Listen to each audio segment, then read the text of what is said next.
We knew that they have always the quality to have good transitions like they had the first goal, and we changed 2 times the shape in the first half because we could feel that something didn't work well, but especially our game with the ball was not sharp enough. And in the second half, especially after the halftime, we tried then to play more football, find the gaps, and dominate them a little bit more with the ball. We can do this, and we did it second half, and that's the reason why we created so many chances.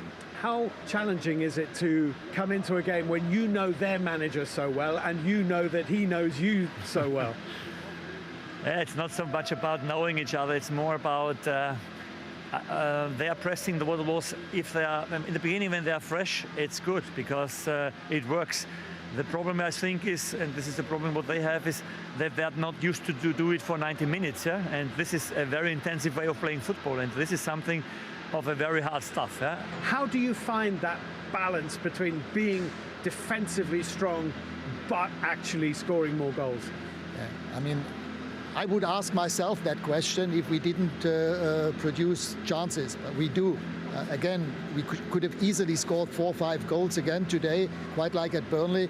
But it's about taking those chances and converting them into goals. And this is where we're struggling at right now. And yeah, we just have to get better on that. It's not a question of individual quality. We have enough players who can score goals, who have shown that in the past. But I would be more worried, to be honest, if we wouldn't create chances. But this is not the case right now. Look, we know we need to get better.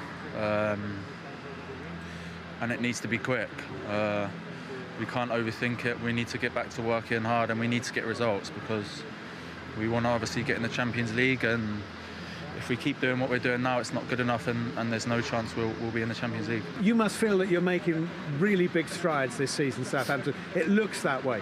Yeah, I mean, I think at the moment we're in a really good position in the table. You know, we still want to push. We're still focused on trying to climb the table and finish higher than we did last season.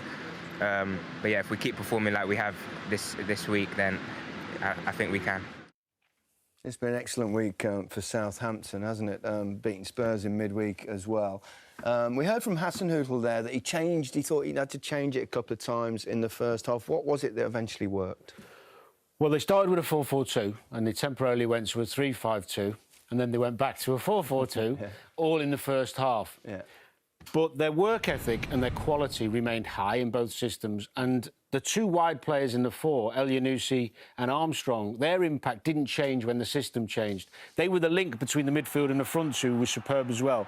These little pockets they kept getting themselves in caused United huge problem. McTominay, on his own, isolated a lot in that midfield area because of Pogba and Fernandes positions. There's an overload from Walker Peters, so many men pushing forward. Brave it was, but quality on the ball. I mean, Elyounoussi was terrific, and Armstrong kept coming into these positions, but it wasn't just getting in those positions, it was then running off the ball, getting into the box. And with a bit more quality, Southampton could have scored more goals. He's run through the United midfield there, no one picking him up. Elyounoussi on the back post.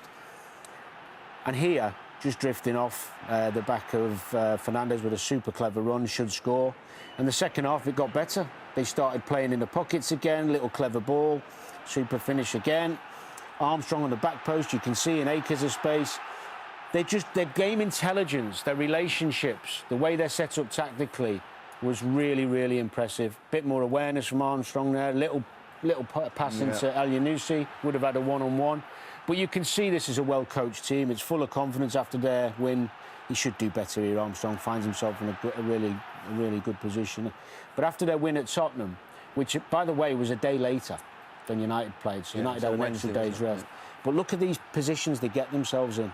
They're so free. The overloads were so often little square, a little pullback here for Armstrong. On a different day, he could have had a hat-trick with a bit more quality in the final third from his teammates.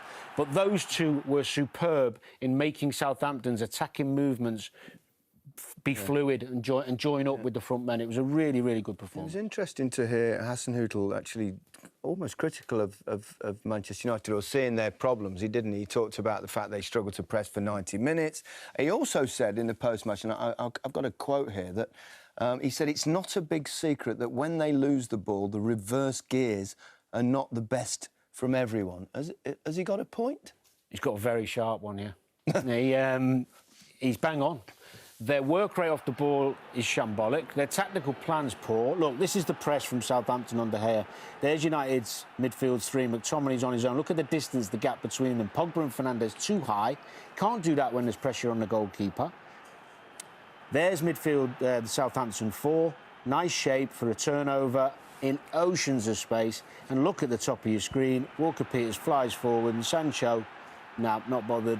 Not going to chase him, not going to track. I'll leave him free on the back post, better ball across, and they should be one up.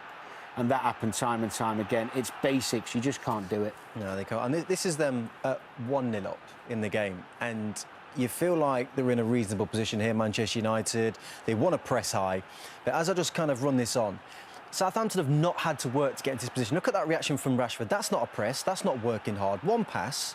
2 passes it takes to get yourself into a situation where you're up against 6 Manchester United players with 7 Southampton players going into Manchester United's half. Why not? Something's not right there. So what that does, it creates overloads. It drags people all over the place. So Dalot gets dragged somewhere. Elyounoussi picks up a lovely little spot, which makes Raphael Varane go into absolute no man's land. He doesn't know where he is at this point. He's in no man's land. It's a brilliant finish, don't get me wrong. But look even at the back post. 3 bodies everywhere. Armstrong could have had a tap in. They were pulled apart, and it just looked like they didn't have a clue at times today. Another lead that's been given away. Yeah.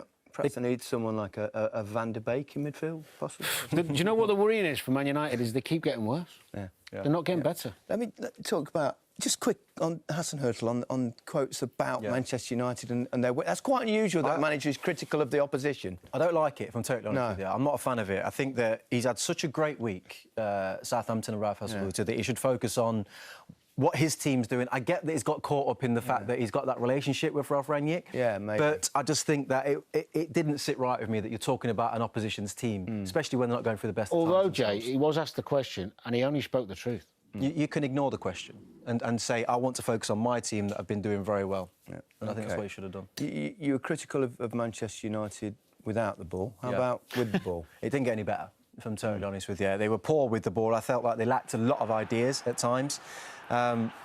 Okay, even when they put little nice moves together like this, the thing that was evident a lot of time was the lack of kind of overloads, the lack of bodies. Look at what Rashford and Pogba are up against here. They're up against 4 defenders, no sign of Dalot wanting to overlap. Does Ronaldo want to drop into that little pocket there, maybe? Play a little 1-2 with Rashford? Where's the creativity? Where's the bodies that want the ball? The amount of times they got themselves into that situation and it ended up, OK, well, we'll go back because that's basically what we do. When Shaw, in this occasion, picked up the ball in a great spot, Ronaldo has made a run on this occasion. Can you find me? Didn't play it forward. Took an easier option and goes out wide. The worrying thing in this run of play here is body language to me. When this ball goes out wide, I've highlighted Pogba, Fernandes and McTominay because they're the midfield, they're the creative, that's the engine. No overlapping run again from Luke Shaw. Where's that gone? But look at, they don't move. This team just stands still. Nothing is happening in that team at the minute. That is just like, it's either a lack of ideas or they do not believe in what they're being asked to do. It's one of the two.